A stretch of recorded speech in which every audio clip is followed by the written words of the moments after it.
The 5th of March, 2023. Matt Daniel here from the Spirit of VMI. I'm the chairman of the Spirit of VMI, and I'm here to answer some questions. I was sent a battery of questions from the reporter, writer, I don't know if you really call him a reporter, writer from the paper in Washington, the publication in Washington. I don't even know if you call it a paper, but a few weeks ago, and we responded with in a press release. The Spirit of VMI responded with a press release regarding the questions. We posted the questions. I didn't answer the questions directly to the guy who sent them, mainly because, I don't trust him. And so, I think he's disingenuous. He has an agenda. He's written 30 plus, and maybe 36, I'm not sure, but 35, 36, more than 30 negative articles about Virginia Military Institute over the last 2 years, from all the diversity, equity, inclusion stuff and the assertions that VMI and VMI alumni are racist, and it's just ridiculous stuff. Anyway, he sent me a list of questions, about 24 of them in here, and the questions embedded in questions. So I feel like it's a good idea for me to answer these questions, but just not to him. He's already written an article. He'll probably pick up some of the stuff and put it in a future article. I don't know, but I really believe that VMI is turning the corner and is seeing that what has been implemented as far as social programs was a mistake. There's a huge set of feedback from alumni and organized alumni group that have pushed back pretty hard. And, you got to expect that. You got to expect it from you would hope that if any place in America of any school that you would have passionate participants, passionate feedback from former cadets at Virginia Military Institute, especially with something as big as this, and it's has been huge.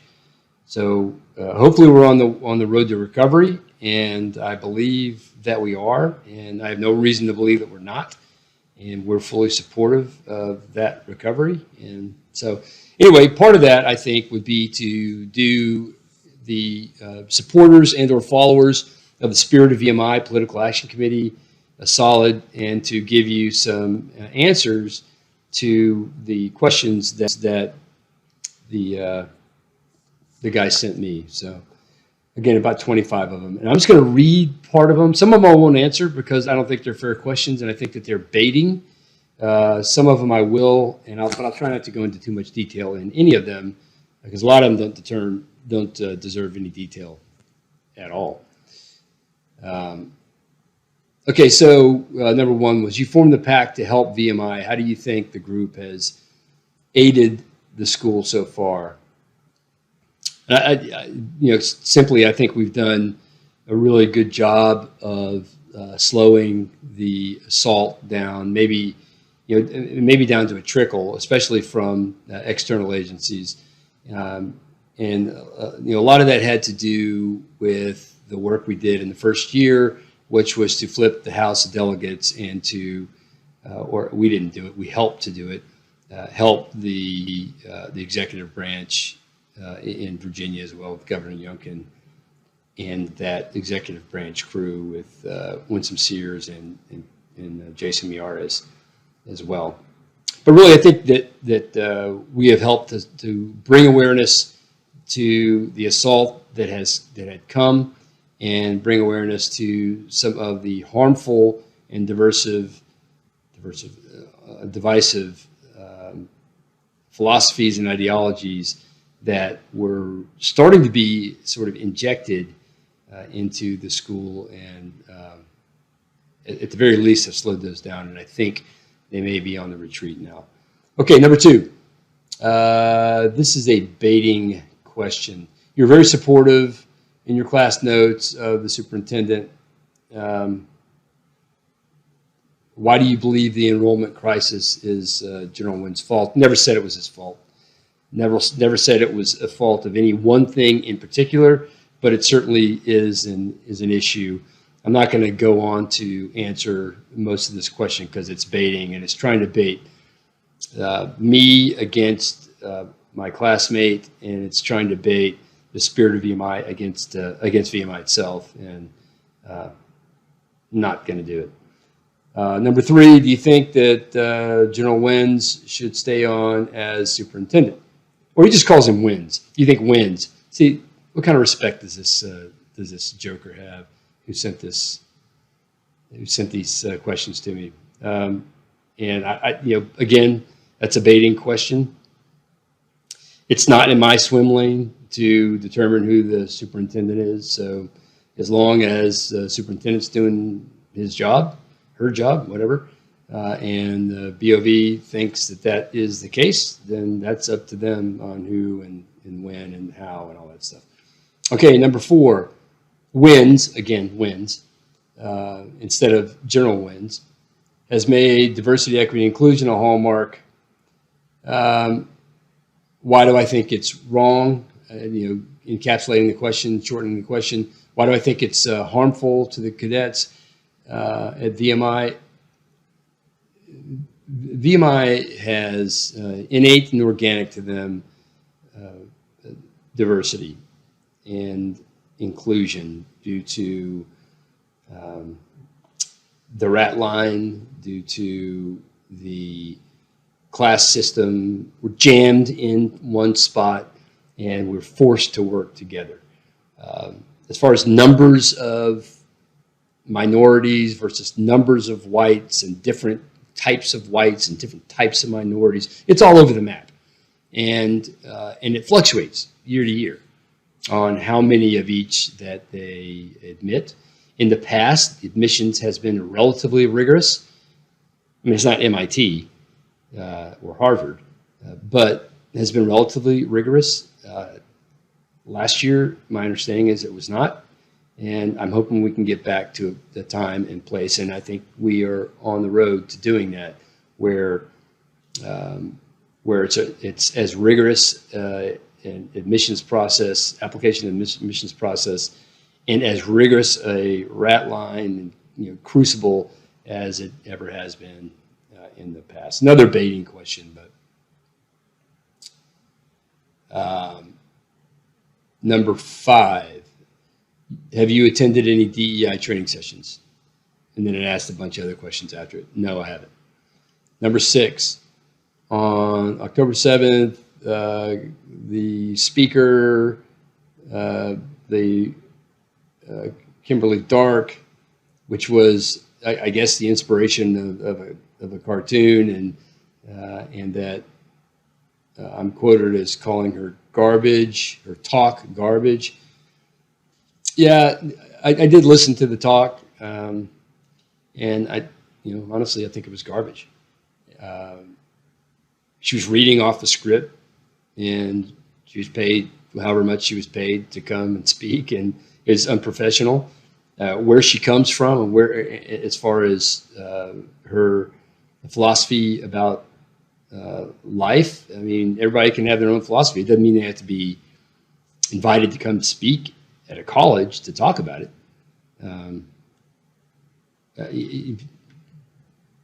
Lots of reference in her background to pornography and family pornography, just sick stuff that I thought there's no need for that person to be at VMI, hired and paid to speak at VMI, especially in light of the excuse for it, which was that it was to celebrate by this one group, by this LGBTQA group at VMI, which, anyway, to celebrate the 25th anniversary of females at VMI. And, you would think if we want to celebrate females at VMI, we wouldn't bring in that type of female at VMI. So That's enough about that one, I think. Number 7 says, are you the author of all the PAC's cartoons? Well, I'll tell you, the PAC doesn't have cartoons. The PAC gets cartoons sent to them by a very clever outlet that we don't talk about a lot, exactly where that comes from. But I'll tell you that there's a lot of very talented and sharp people who are in the support network, talented people in the support network of the Spirit of VMI PAC. They don't work for the PAC, and that cartoons are there's way more cartoons that we get from this outlet than we're able to actually publish. And oh, by the way, I'm sorry, Mr. Writer, but that's classified. You know, it's classified. I'm not going to tell you unless you have a need to know, and you are let into the group. You know, so the cartoons, and I think the cartoons will continue. I don't know. You know, the artist or artists or contributors to the cartoons may think that they've had enough or go do something else and draw about Dilbert or whatever. So really, it's satire. The cartoons are freaking satire. And it's hilarious how up in arms the Washington publication and that writer get about that. Plus, you know, some VMI people get really wrapped around the axle. So relax, man. It's a cartoon, for Christ's sakes. One cartoon again, in a PAC newsletter showed a trash bin. I would bet that the artist who drew that cartoon drew it so that it was up for interpretation and trying to get as many people to get involved and think about the things without actually saying what the artists themselves were to impression on that scene itself. I think they talk about legs sticking up out of a trash can or something. If that's all you have to go on, then give it a break. It's not that important, and it's not that interesting. Oh, and by the way, forgot to tell you that there was the newspaper article that went around the world where, you know, front page news in the UK and front page on the Washington Post, front page in that section, the Washington Post, I guess. Incredible to me that story even got published. It's a story about two guys who were classmates who don't agree with each other now. And boy, isn't it interesting, neither one of them would take an interview with the writer. So all kinds of assumptions and presumptions are made, and people painted in the wrong direction. Just ridiculous. I mean, the Washington publication should just be ashamed of themselves. I mean, the journalistic integrity of that is nil. So anyway, something about, again, wins instead of general wins. The lack of respect. You can just taste the lack of respect that this dude has. Something about an email, a Facebook post. I'm not gonna take that bait. In early February, the PAC released a headline: deactivate DEI call to action. Did I write this essay, or did someone else in the PAC do it? I told you the PAC has a lot of talented resources, and it doesn't all come from one spot. So resist the urge to assume that there's one person that's doing all the stuff. On our PAC calls, when we have them, periodically. And if you're interested, contact us, and we can put you in contact with how to get on these PAC calls. It's selective. We're not going to take anybody who who writes for that publication. But what was my train of thought there? On the PAC, there's probably about 20 to 25 people on the PAC calls, and they're all shapes, classes, sizes, etc. And the common theme of everybody who wants to participate is that they feel like VMI has gotten the wrong deal. And they're not all Republicans, they're not all conservatives, they're not all men, and they're not all white. So we have minorities, we have women from all classes, cadets or former cadets from all classes. So it's a big group. And in our, just to give you an example, or another example, in our mailing group, we have, 4,000 of people who have reached out to us to get on our mailing list. So not all those are going to be friends, of course. And we have some hate mail that comes in, which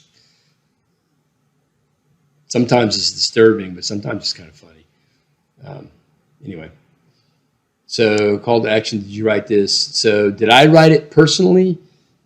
Maybe it's one of those classified things again. We have a lot of people in our network that are contributing. We have a couple of guys that we will highlight when they write, and we just had not gotten to that point in our maturation. But when we have an essay that the guy wants to claim it, then we'll publish the writer's name.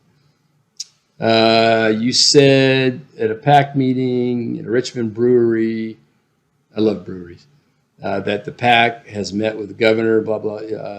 So again, yes, we did meet with these people.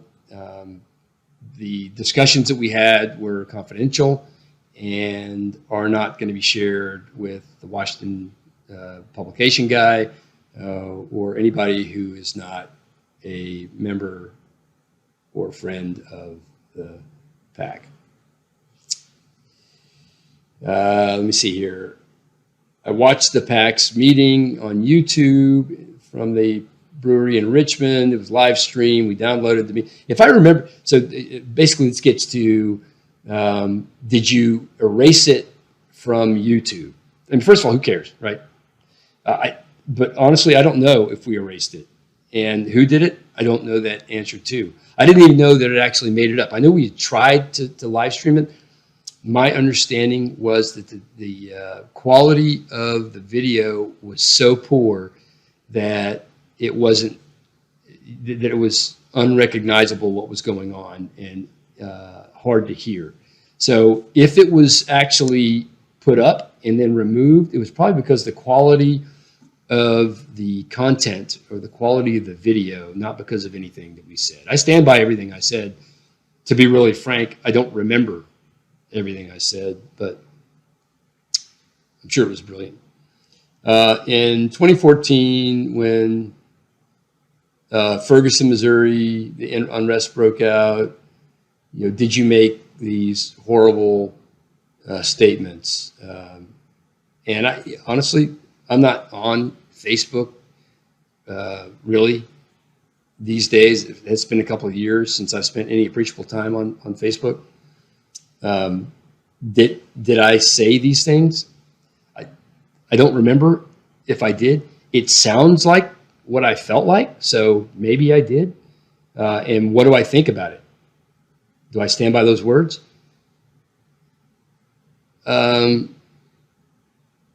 Well, I wouldn't argue with the dude who wrote something like this because it sounds like what my emotions were at the time. So take that for what it's worth. In late 2020, you opened up a social media. This one is just funny.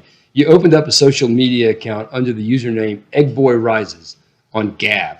I mean, I didn't even know what the hell Gab was, but I did check, and yes, I did open an account called Egg Boy Rises. I was a cartoonist in college and in high school, but in college, and I created this character called Egg Boy, and I was, poking around different social media applications, and Gab was a new one that came out. I was like, I'll try that. So I posted a couple things on there. Nothing political on there that I know of. Egg Boy might have gotten a little political about liberals sticking their head in the sand or something, but I don't remember knowing. Anyway, it doesn't. I think I didn't even remember I had the account. I think I put 5 or 6 posts on there. Not that I'm trying to lessen it. I mean, I'm sure it's a fine social media outlet and as good as any of the other ones. I just didn't. It was hard for me to use it or something. I forget. But I wrote a note on this question. Is that this is just funny.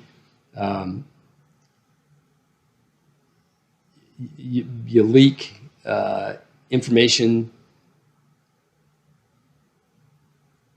I'm sorry. Here it is. Just bringing this up and then equating it to me being an anti-Semite, it just makes the writer look like a jerk. It's so ridiculous. I don't even know what to say about it. Am I an anti-Semite? I shouldn't even answer the question, but no, of course not. Am I a racist? I shouldn't even answer the question. No, of course not. Am I, a sexist? No, of course not. Shouldn't even answer the question. So, but anyway, we did have a good laugh about this at the writer's expense. So that's that. Okay, last year on LinkedIn, you touted Epoch Times as being more reliable and credible than any of the traditional media. Yeah, I don't know if I actually said that, but when I read this question, it rung a bell, and I probably did write that.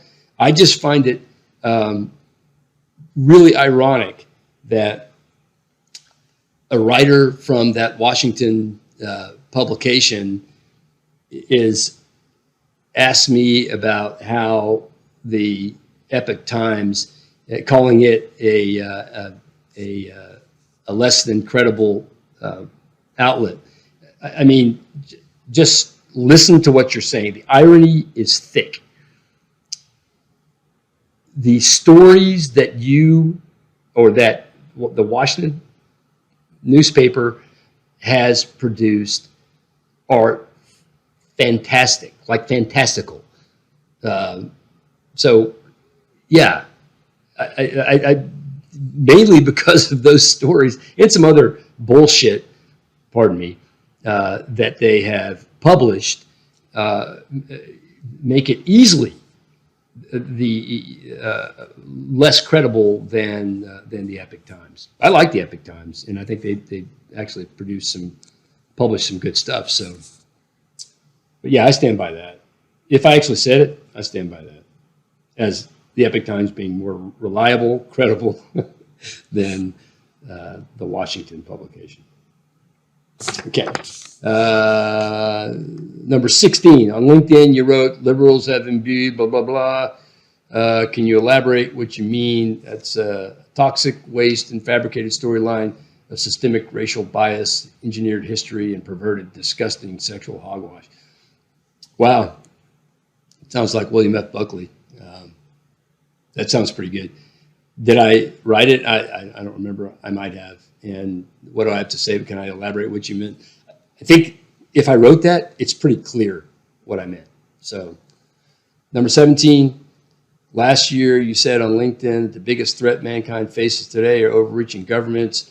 Oh, this is the one where it's the Dr. Evil Geppettos like Klaus Schwab and George Soros. This is where you pit me against George Soros and say that I'm an anti-Semite and a conspiracy theorist.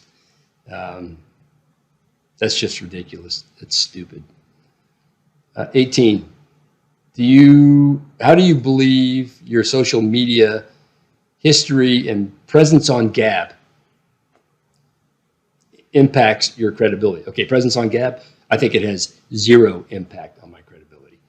But how do you think your social media history and and your position against diversity, equity, inclusion helps or hurts your credibility as a leader of a political action group? Enhances it 100%. Okay, then he gets personal and asks about all this personal stuff, about where I was born. He asked me if I was 60 years old. Yeah, I am. I mean, much to my chagrin, but it is an honor denied many. I'm lucky to be here. You graduated high school in Newport News, but just barely. Your great-grandfather fought for the Confederacy under Stonewall Jackson. I'd forgotten that fact. And then you go into an oral history interview from my dad. My dad died, I think, in 2014-ish. So it's been almost a decade since my dad died. And I want to thank you for bringing it back up again. I hadn't read anything that he had said in a long time. And he had a pretty good sense of humor and was a great guy. So thanks a lot. It wasn't meant to help me or make me feel better, but ironically it did. So thank you very much. Your father, Jack Daniel, was born in VMI, born in Tennessee. 1954, VMI grad, became an Army Ranger. What you didn't say here and what you need to say is that my father was not only an Army Ranger, he was wounded twice, got the 2 silver stars, I think it was 2 silver stars, Vietnamese Cross of Gallantry, several other decorations, chest full.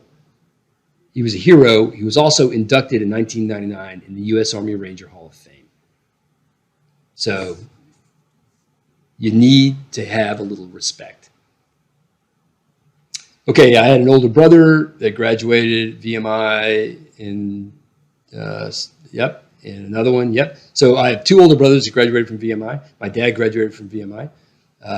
And all of them were and are patriots. They are patriots. They are good people. And they stand for what's right. Okay.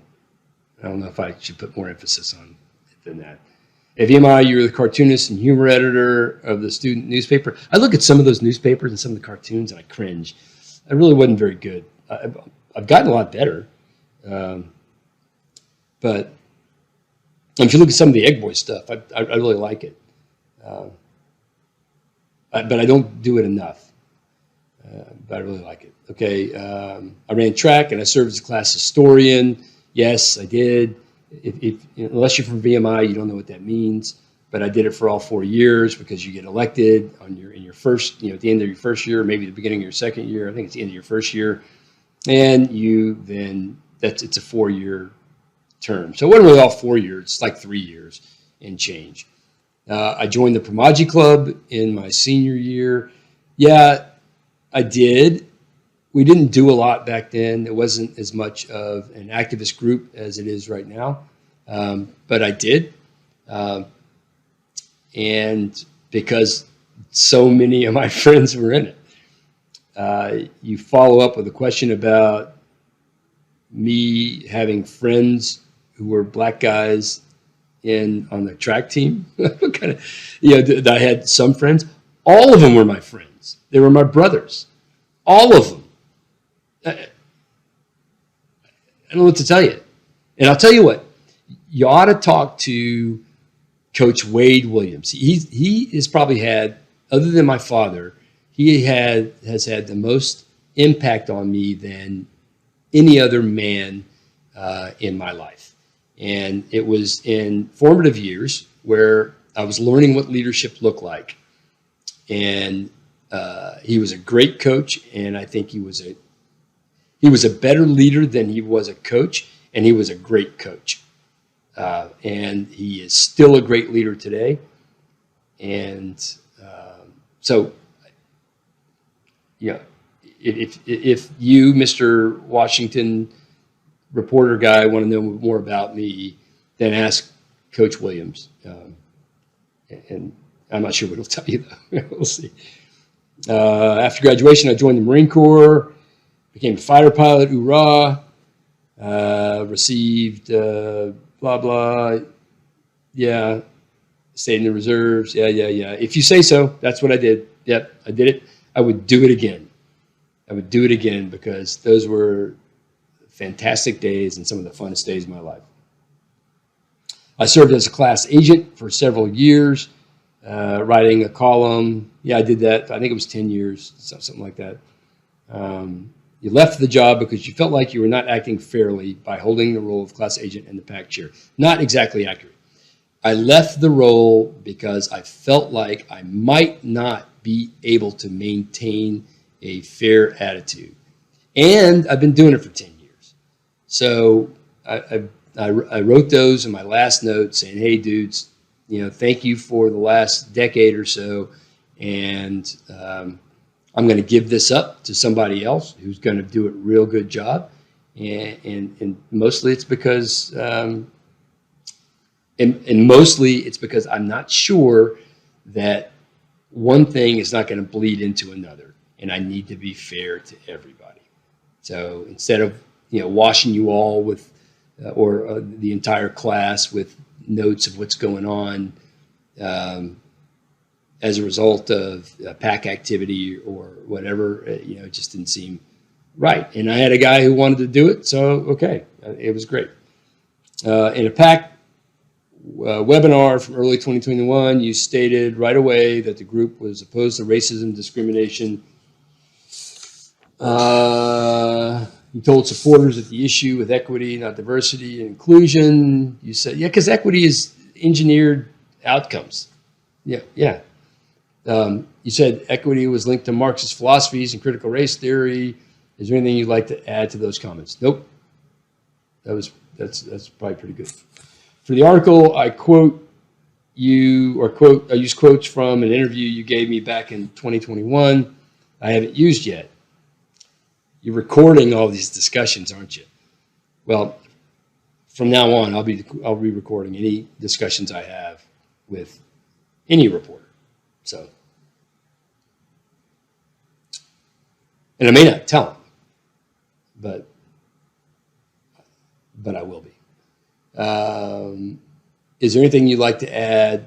It says you were friends with several black teammates. I already addressed that. I was with all of them, not just several. I've never seen anybody at VMI do anything racist at all. And we didn't sit around and talk about the Civil War. I don't even remember talking about race ever. That is true. It was not an issue. And so race is not just black and white. It is black, brown, yellow, red, white, all those things. Those things did not play a part at all. You acknowledge that somebody is Asian or somebody is black or somebody is Hispanic or somebody is white. And you may have discussions about your backgrounds, but nobody was treated preferentially because of their race. Now, maybe because of the way they acted, but it had nothing to do with their race. And any suggestion that they did is just disingenuous and stupid. Didn't happen that way. Doesn't happen that way now. You said that the most racist thing that I've ever seen come from anybody at VMI was Governor Northam's medical school yearbook page. Yeah. And so I took a little bit of artistic license there because it was his medical school yearbook. So it didn't really come from VMI when he was at VMI. And he wasn't at VMI when I was at VMI. He was older than me. But that's the strongest tie to any racist activity at all were things that Northam said and Northam did after he graduated. So the biggest racist at VMI, the previous governor. Yeah. Okay. I also mentioned, as I did in the previous story, that you believe the state-ordered final investigation report into VMI drew conclusions that were not based on enough data or survey results. Would you like to elaborate on that? Nope. Nope. I don't want to elaborate or change that. I still believe that's true. Most people who really read that thing believe it's true too. They know it's true. So those were the questions. You saw that some of those things came out in the article that I didn't take the interview for, and it was just kind of an unfair assault. But for you people who listen to us, and who support us, thank you for doing that. I felt like I owed you my responses and basically how I felt about those questions. I think they were a huge intrusion, honestly, and they should creep people out that this guy is spending this much time and attention. It's a little weird, honestly. Time and attention on somebody just to nail them to the wall. So that's your media for you. Thank you very much. And we will be having a town hall, probably a webinar town hall here soon, and we should be announcing it, and then a couple of other events over time. Again, today is the 5th of March. It's about 1850. That's for my buddy who gives me a hard time for being a geek.